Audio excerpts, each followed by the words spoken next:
Hello everyone, मैं हूं आपकी होस्ट समीरा और आज हमारे साथ फाइनली राखी सावंत है। सो राखी जी, वेलकम टू राखी सावंत फातिमा।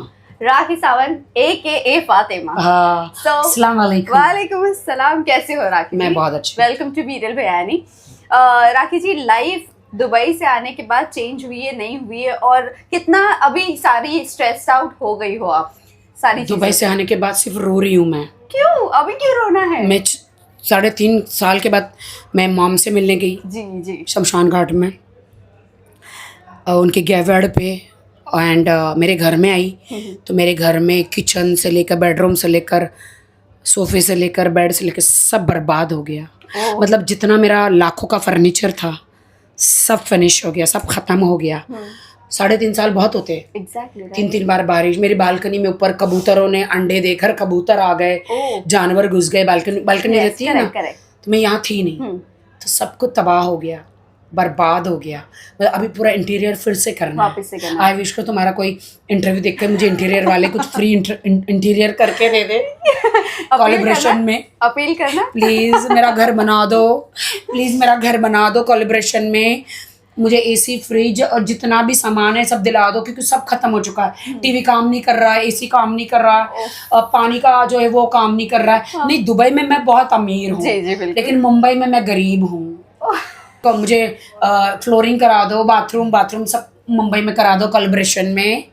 ये तो रही सारी आपकी बात, बट दुबई में जब आप थी तो किस तरह से आपकी ज़िंदगी गुजरती थी? कितना आपने इंडिया को मिस किया? कितने ये मीडिया वालों के बीच में आप सबसे ज़्यादा रही है, तो कितना इनको मिस किया आपने वहाँ? मैं सच कहूँ जी कि मैं मीडिया को इतना मिस किया, क्योंकि मैं बचपन से अभी तक मीडिया में ही पली हूँ।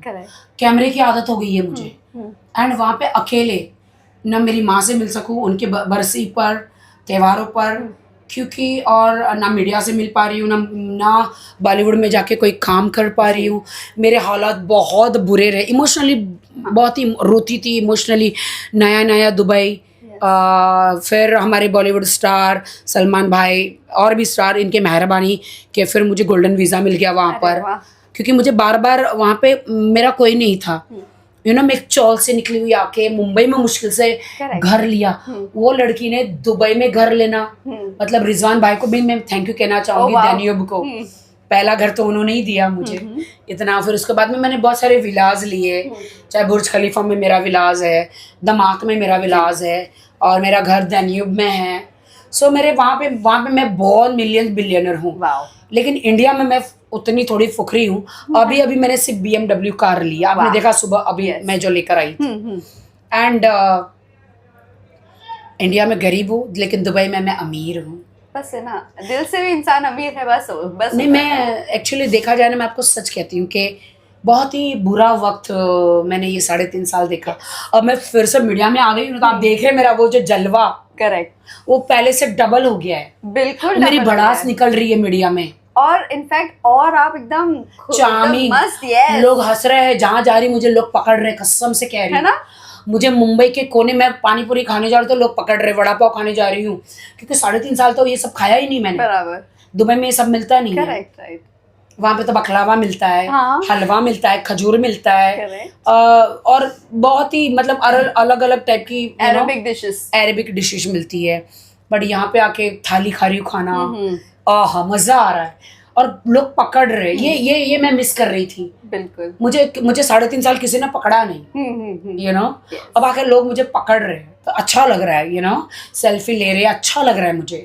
जी राखी जी, ये जानना चाहूंगी, जब भी आप यहाँ पर आई ये केस क्लोज करने के टाइम पर, क्या कुछ सारी चीज़ें दिमाग में चल रही थी? क्या चल रहा था कि आपको केस क्लोज नहीं करना है, इसको बैटल अभी भी जारी रखनी है, आगे पनिशमेंट दिलाना है, नहीं दिलाना है, कुछ ये सारी चीज़ें दिमाग में चल रही थी उस वक्त? मैं खुदा को हाजिर नाजिर रख कर सच बोलूँगी, सच के अलावा कुछ नहीं बोलूँगी।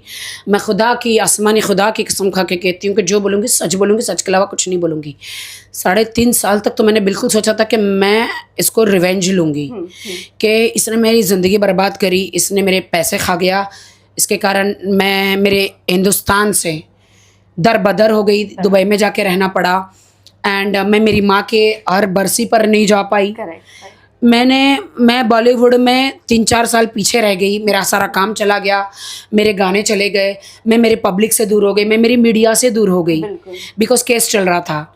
वो केस था, आप केस पे जाके देखिए, वो केस था कि उसका कोई न्यूड वीडियो था, तो किसी ने रीपोस्ट, किसी ने, मैंने भी नहीं, किसी ने, उसी के पास मेरे इंस्टाग्राम के पासवर्ड थे, जीमेल के पासवर्ड थे, तो उन्होंने ही वो वीडियो मेरे इंस्टाग्राम पे रिपोस्ट करके मेरे पे केस किया, जी अश्लीलता का, ये सारी चीज़ों का, और उन्होंने सारे प्रूफ दिए कोर्ट में, और बहुत सारी इनलीगल चीज करी, समझ रहे हो आप, खूब पैसे खिलाए, सबको खरीद लिया, मेरे पास सारी रिकॉर्डिंग है, जो मैं एडवोकेट रखती थी उसको 10-10 लाख कार दे के खरीद लेता था। लेकिन आपको सच में लगता है उन्होंने सबको खरीद लिया है? और उसने अपनी जबान से बोला है, मेरे पास ऑडियो वीडियो सब कुछ है। अच्छा।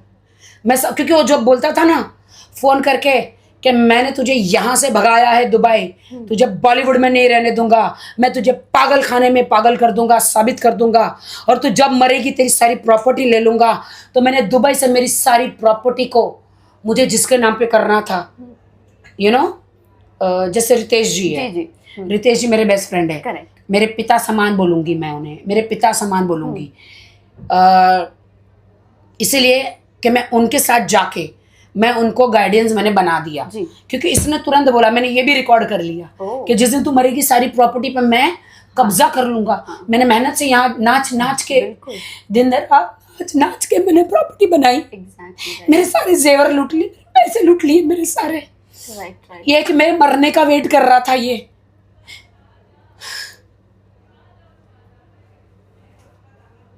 मैं दुबई गवर्नमेंट में गई, दुबई गवर्नमेंट में जाके मैंने सब कुछ रितेश जी के हवाले कर दिया कि कभी खुदा ना करे मुझे कभी कुछ होता है रितेश जी, तो जो भी हो मेरे बीच में और उनके बीच में, यहाँ पे मैं मीडिया में नहीं बोलना चाहूँगी, यू नो, क्योंकि जान का खतरा भी हो सकता है, यू नेवर नो, तो इसीलिए तो फिर मैंने क्या किया, रितेश जी के नाम पे सब कर दिया। एंड फिर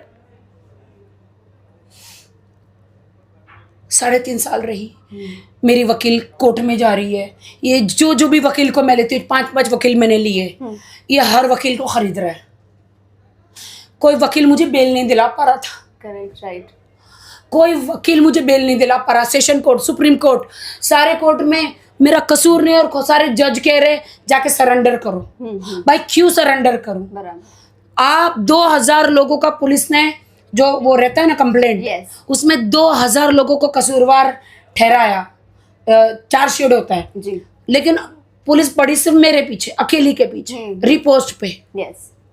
उन 2000 लोगों को नहीं पकड़ रही है, मुझे पकड़ रही है, क्योंकि मैं बॉलीवुड स्टार हूँ। पुलिस, आप लोगों ने ऐसा किया, आपकी महाराष्ट्र की लड़की हूं मैं, आप उसकी बातों में आ गए, वो खुदा ही जानता है वो क्या हुआ है। बिल्कुल, मैं मुंबई पुलिस की रिस्पेक्ट करती हूँ, मैं मुंबई पुलिस की रिस्पेक्ट करती हूँ, इंडियन कोर्ट की रिस्पेक्ट करती हूँ, लेकिन मेरे साथ ऐसा अत्याचार, मैं बोलूँ कब जाऊंगी मैं इंडिया। मेरी फिल्म रिलीज हुई जैकी श्रॉफ नीना गुप्ता जी के साथ, मैं प्रेस नहीं कर पाई, सुपर हिट हो गया अमेज़न प्राइम पे। मेरी स्विगी की एड रिलीज हुई, मैं प्रेस नहीं कर पाई।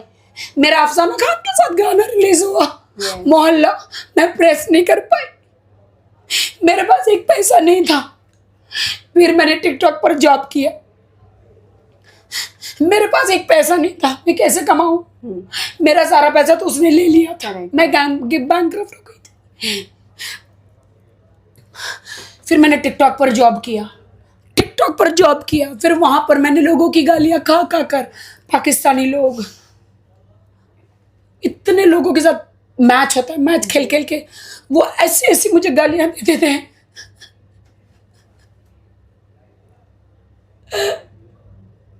आनी चाहिए आपको।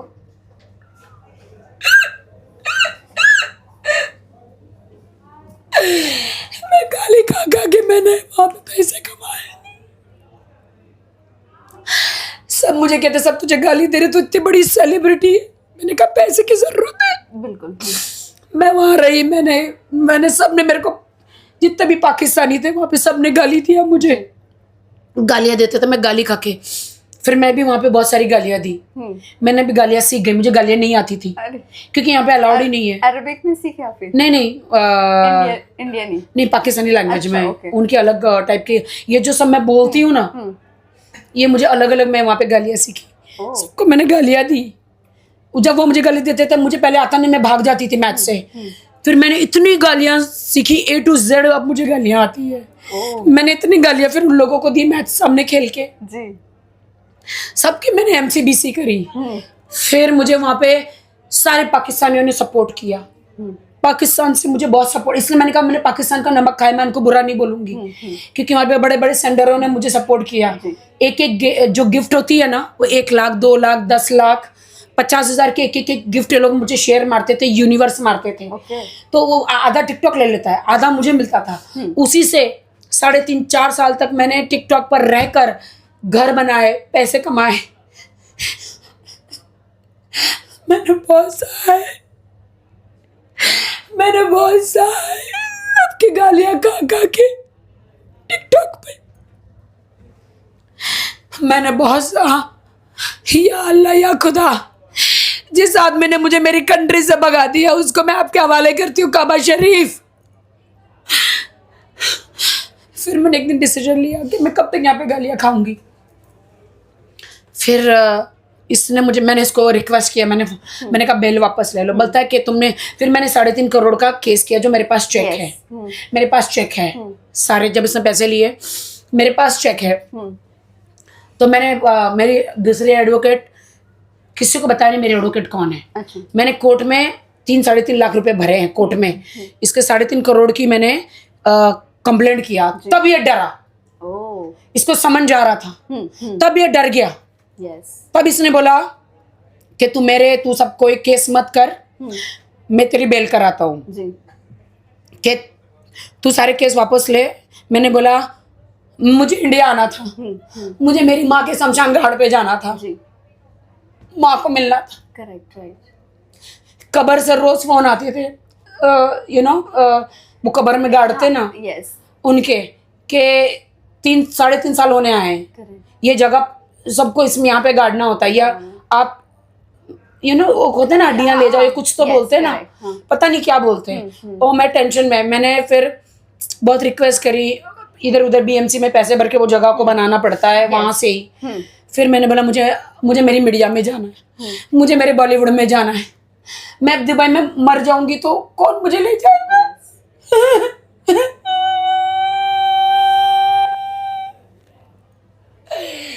मैंने 3.5 करोड़ का चेक वापस ले लिया।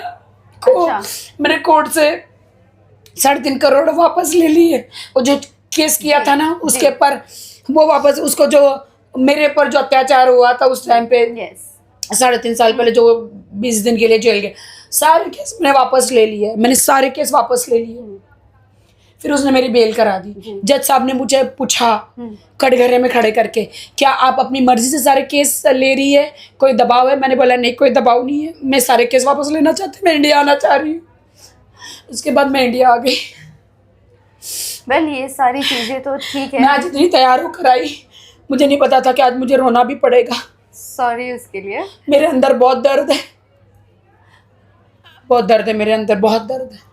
राखी जी, अपने इनिशियल डेज से, अपनी जब से आपने करियर स्टार्ट किया है, तभी से आपने बहुत स्ट्रगल किया है इंडस्ट्री में अपना नाम बनाने के लिए। इतना स्ट्रेंथ और लोगों में इतनी खुशियाँ कैसे बांटती हो आप? मतलब खुद तो हंसती हो, पता है सबको के अंदर आपके बहुत दर्द है, लेकिन आप लोगों को भी उतना ही हंसाती हो। मैं एक रात भी चैन से नहीं सो पाती, मैंने इतनी तकलीफ सही, लेकिन मैं लोगों को हंसाती, खुद नहीं रोती हूँ।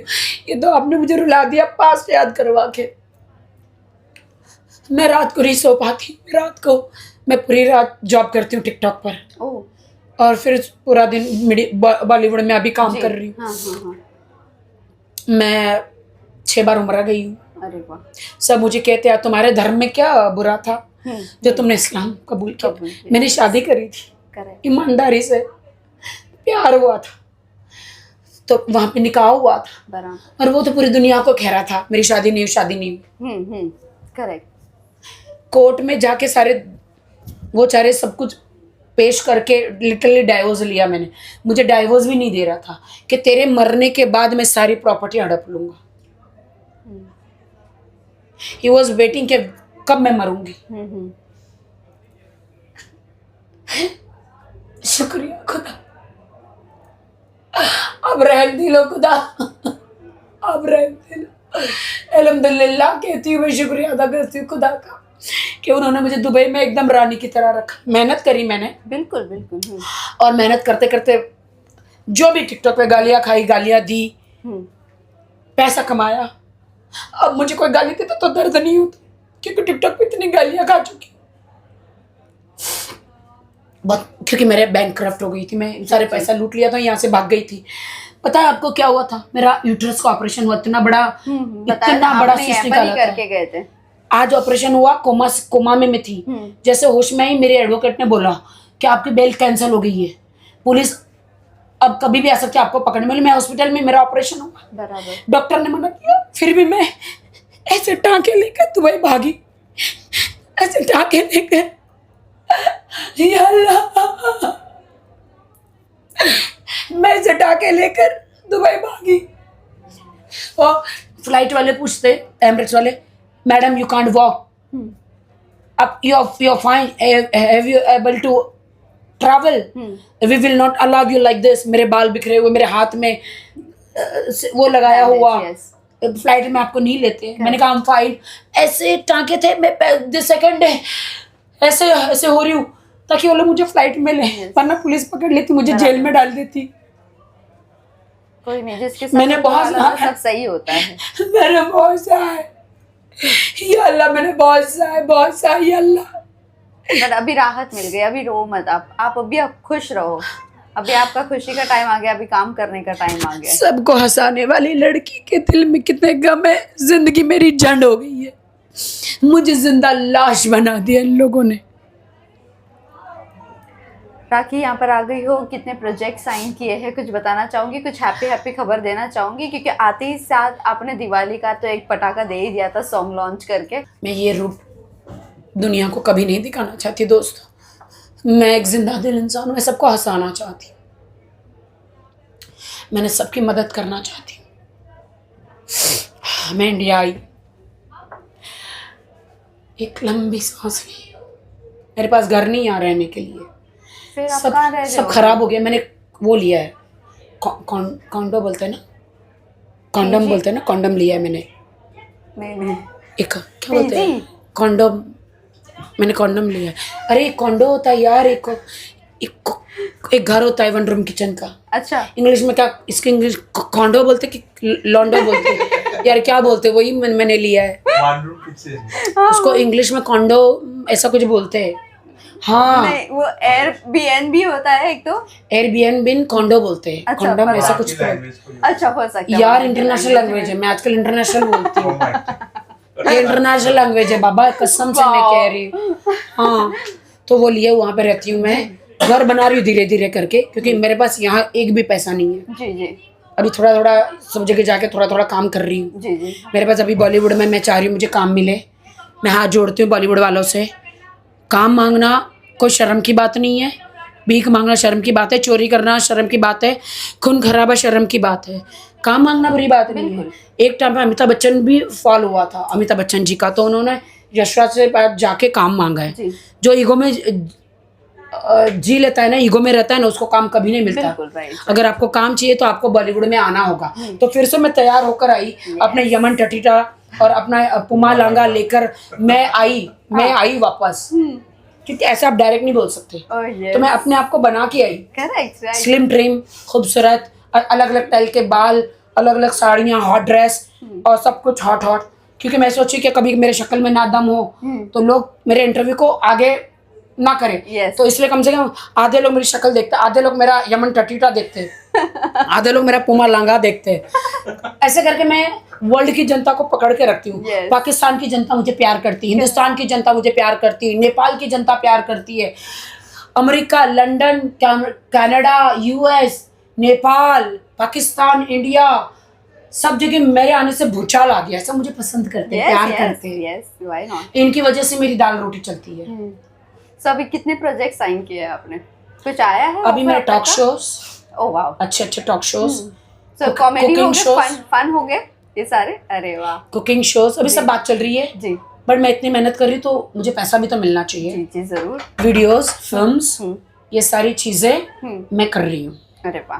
पति पत्नी और पंगा पे किस तरह से आपका एक्सपीरियंस रहा? क्योंकि हमें तो आपको देख के बड़ा मजा आया था। पति पत्नी और पंगा, आई लव कलर्स, कलर्स मुझे बहुत प्यार करते हैं। और वहाँ पे जितने भी आर्टिस्ट थे, हिना खान से लेकर अविका, गुरमीत, मुनव्वर, सोनाली बेंद्रे जी, फराह खान जी थे, सब लोग जितने भी थे ना वहाँ पर, बहुत मजा आया इन जी, सबके साथ। आई लव यू पति पत्नी और पंगा, लवली शो। इन्होंने पहला शो मुंबई आने के बाद मुझे ये मिला शो। Yes correct correct. मैं थैंक यू कहना चाहती हूँ आपका, गॉड ब्लेस यू। वेल इसी के साथ साथ आप, बहुत सारी खबरें चल रही थी आप बिग बॉस में भी आने वाली हो, तो आने वाली हो नहीं आने वाली, थोड़ा बहुत बताइए। एक्चुअली क्या हुआ है ना जी कि ये मेरी गलती है। जी बिग बॉस ने लास्ट 3 साल से मुझे अंदर डालने के लिए, वाइल्ड कार्ड के लिए बुलाया, हाँ, और ये प्लान कर रहा था कि जैसे मैं वाइल्ड कार्ड गई, पीछे से पुलिस आएगी Correct, right. और वहां पे लेटर देके मुझे जेल ले जाएगी। तो 3 साल से मैं बिग बॉस को मना करते आ रही, वाइल्ड कार्ड कि मैं अगर गई ना बिग बॉस जितने एंडर मॉल, मुझे जेल में पब्लिक ले जाएगी, सबको टीआरपी मिलेगी, लेकिन मेरी जिंदगी में दाग लग जाएगा। यस। एक तो मैं नहीं गई, तो अभी भी डेटें मिल रही है, बट उन्होंने बोला है कि मिका जी चले गए, Yes. फिर शहनाज चले गए, उनकी फिल्म के लिए सब चले गए। Correct. उन्होंने बोला एक परफेक्ट डेट देखकर हम आपको अंदर बुलाएंगे। तो मैं वेट कर रही हूँ, मैं वेट करने के अलावा मैं क्या कर सकती हूँ? बिल्कुल बिल्कुल। But I belongs to Bigg Boss and I love Bigg Boss. सब लोग बिग बॉस जरूर देखें। यस जिस दिन मैं जाऊंगी ना, उस दिन तो धमाका चांद होगा। लग जाएंगे। जी बिल्कुल। वेल इसी के साथ साथ ये बताइए कि बिहार इलेक्शन के लिए कितने रूट कर रही हो आप, किसे रूट कर रही हो? क्योंकि सारे अभिनेता नेता बनने जा रहे हैं। आई एम शॉक कि जितने भी अभिनेता है वो नेता बनने जा रहे हैं। Yeah. मेरा एक ही सवाल है, क्या ये लोग देश की सेवा करेंगे? आप बताइए। ये लोग, अभी मैं इनका देख रही हूँ जी। कि अभी ये लोग गांव-गांव में जाने के लिए डर रहे हैं। अभी ये लोग पब्लिक के बीच में जाने के, क्योंकि स्टारडम है, डर रहे हैं। तो ये अगर ये एमपी, सीएम या जो भी बन जाएंगे तो ये पब्लिक का काम कैसे करेंगे? फिर भी मन नाराज नहीं करते। मैं बिहार की जनता को रिक्वेस्ट करूंगी कि केसारी लाल जो है वो चुनाव में उतरे हैं, तो केसारी लाल जी को भी वोट करे, लाल टोपी। एंड और कौन पवन जी है, पवन जी को भी वोट करे, चिराग पासवान जी को भी वोट करे, रवि किशन जी जो मेरे फेवरेट है, जिंदगी झंडबा फिर भी घमंडबा, इनको भी वोट करे। मनोज जी है, निरहुआ बहुत ही फेवरेट है मेरे। इन सबको वोट करे, क्योंकि मुझे जब मैं डांस करती हूँ ना तो मेरे यूपी बिहार में बहुत हिलाती हूँ, और यूपी बिहार में भूचाल आ जाता है। सो आई लव यूपी बिहार वाले, यू नो, दिल वालों के दिल का करार लूटने राखी आई है यूपी बिहार लूटने, नारा नारा नाना और नारा नारा नाना और नारा नारा ना। देखिए मैं switch on switch off artist, एक पल में रो पड़ती हूँ, एक पल में लोगों को हंसाती हूँ। यस बिल्कुल बिल्कुल। अभी डांस तो आपने यहाँ पर भी किया, बाहर भी किया, तो साड़ी खुल गई थी कुछ आपकी, क्या हो गया था ये?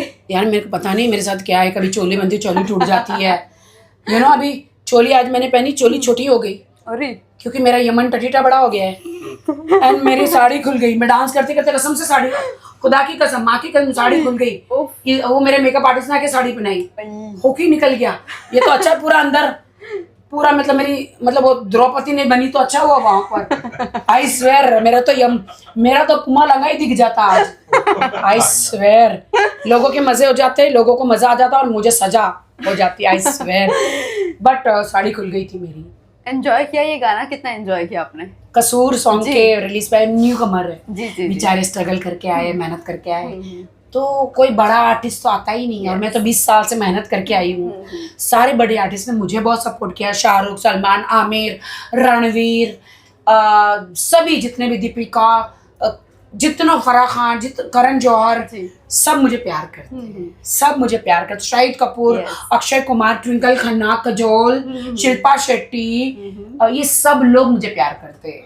मैं घर घर में हूँ। यस बिल्कुल। जैसे हर मोदी घर घर मोदी, Yes. इसलिए हर हर राखी, हाँ, घर घर राखी। Yes. तो सबके दिलों में भी हो, घर में भी हूँ। सब Correct. सब मुझे देखकर ना बहुत एंजॉय करते, पता है हिंदुस्तान में एक ही राखी। सब बोलते तू आ गई, थैंक गॉड, अब हमारी जिंदगी से टेंशन चला जाएगा, अब हम Wow. हंसेंगे। यस, सो स्वीट ना। सो मैं सबको यही कहना चाहूंगी कि ये बिहार वालों को जो एक्टर है इन सबको वोट करें, बिकॉज मेहनत करते हैं, मेहनत बिल्कुल। करके ये देखो, ये लोग के पास ऑलरेडी ये लोग अमीर है, इनको जिता के लाओगे ना तो ये इनको ये जवाब देंगे लोगों में कि अभी रवि किशन ने बहुत अच्छा काम किया है गोरखपुर में। यस, सड़कें देखो, गोरखपुर की सड़कें देखो, मेरी पतली कमर जैसी गोरी गोरी मस्त गोरखपुर की जो बिहार यूपी की Yes. बिहार की सड़कें मोदी जी ने, फिर अपने योगी जी ने एंड रवि किशन जी ने, हेमा मालिनी की जो कमर है उससे भी ज्यादा मस्के वाली कमर बना दी है। सड़क बना दी।